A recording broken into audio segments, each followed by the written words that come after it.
Bonsoir à tous, bonsoir Cyril Hanouna. C'était trop beau, ma joie aurait été de courte durée. Hier à 16 heures, on m'apprenait que la justice m'avait relaxé dans un énième procès politique et quelques heures plus tard, et on me disait que le CSA avait décidé de comptabiliser mon temps de parole comme une personnalité politique.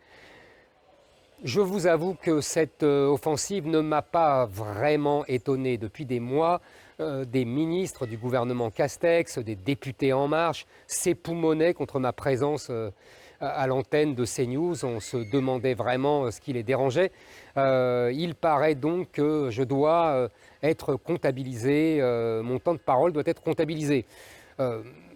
Le temps de parole de 90%, je devrais dire 99% des éditorialistes politiques qui professent tous les mêmes idées de gauche ne les a jamais dérangés et il n'est jamais venu à l'idée de ces éminences de comptabiliser leur temps de parole. Mais c'est ainsi, moi, il faut comptabiliser mon temps de parole. En vérité, j'ai toujours émis des opinions politiques. Ceux qui me suivent depuis des années le savent très bien. Et c'est bien mon droit en tant que journaliste, dont la carte de presse 57-111, je tiens à le rappeler, même si ça ne me rajeunit pas, garantit mes droits d'opinion, d'expression.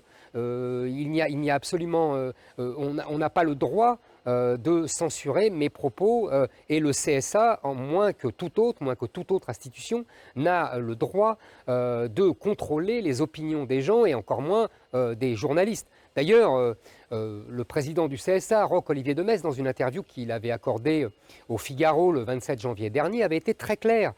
Il avait déjà répondu à tous les ministres qui demandaient ma comptabilisation de temps de parole, qu'il n'en était pas question, qu'on ne comptabiliserait pas le temps de parole des éditorialistes politiques, parce que ce n'était pas l'objet de la loi de 1986.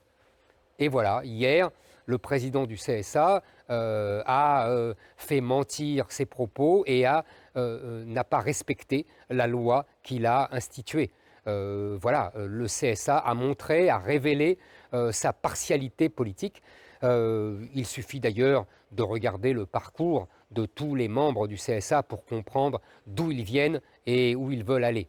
Vraiment, le CSA n'a pas respecté sa mission. Et d'ailleurs, ça va continuer, je vous l'annonce d'avance. Déjà, des journalistes militants comptabilisent mes heures de présence à CNews pour bien montrer qu'on ne voit que moi, comme si CNews était la seule chaîne de tout le paysage audiovisuel français, comme si on obligeait les Français à me regarder tous les soirs à 19 heures. Bon, vous avez compris, l'objectif est le même, me faire taire, mais je ne me tairai pas.